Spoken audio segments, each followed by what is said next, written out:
बोल रहे आप? अबे सालों के चूतिया समझ रहे हमको तुम? साइन करो इस पर। आजाद चौथ साले 2 घंटे से बैठे हम क्या करें यहाँ पे? साइन कर साले आजाद चौथ इधर भका भक रख के दूंगा यहाँ पे आजाद चौथ।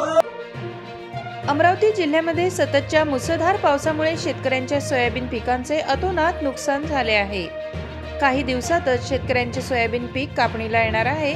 मात्र सतत सुरू असलेल्या पावसामुळे शेतकरी आता आर्थिक संकटात सापडलाय। अमरावती जिल्ह्याच्या नांदगाव खंडेश्वर मधील कृषी कार्यालयात पीक विम्याच्या तक्रारीच्या पाहणीवरून विमा अधिकारी व ठाकरे गटात चांगलीच खडाजंगी पाहायला मिळाली।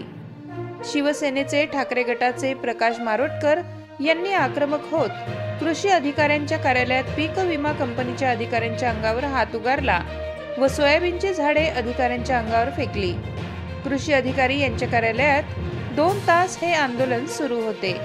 अखेर सरसकट संरक्षण करण्याच्या लेखी आश्वासनानंतर शिवसेनेने आंदोलन मागे घेतले। अबे सालों के चूतिया समझ रहे हमको तुम? साइन करो इस पर। आजाद चौथ साले 2 घंटे से बैठे हम क्या करें यहाँ पे? साइन कर साले आजाद चौथ इधर भका भक रख के दूंगा यहाँ पे आजाद चौथ। साला चूतिया बना रखा यहाँ पे 2 घंटे से सुन रहा तेरी।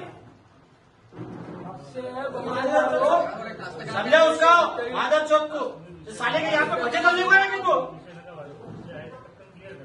साले 2 घंटे से चूतिया बना रखे हमको यहाँ पे आजाद चौथ। साला सुन रहा तेरी तो। शिवसेना उद्धव बाळासाहेब ठाकरे पक्षाच्या वतीनं आज तहसील कार्यालयावर आम्ही शेतकऱ्यांच्या विविध मागण्यासाठी धडक दिली। त्यामध्ये पीक विम्याचे सर्वेक्षण तक्रारी देऊन सुद्धा 1 महिन्यापासून झाल्या नाही।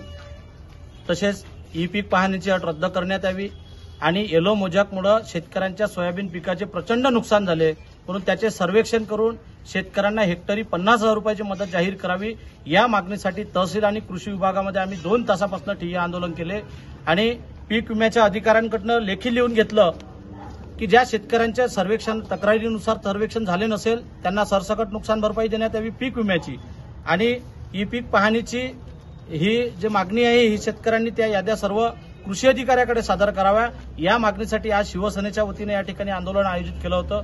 2-2.5 तासाच्या ठिय्या आंदोलनानंतर आम्हाला या ठिकाणी तहसीलदार आणि कृषी विभागाच्या अधिकाऱ्यांनी आणि पीक विम्याच्या अधिकाऱ्यांनी लेखी तक्रारी दिल्यानंतर आम्ही आंदोलन मागे घेतलं। परंतु यानंतरही कुठला या मागणी संदर्भात विचार या शिंदे फडणवीस गद्दार सरकारने न केल्यास आम्ही तीव्र आंदोलन छेडू आणि या शेतकऱ्यांना न्याय मिळवून देऊ असा इशारा या माध्यमातून या ठिकाणी देतो। अशाच वेगवान घडामोडी पाहण्यासाठी आमच्या चॅनलला लाईक व सबस्क्राईब करायला विसरू नका।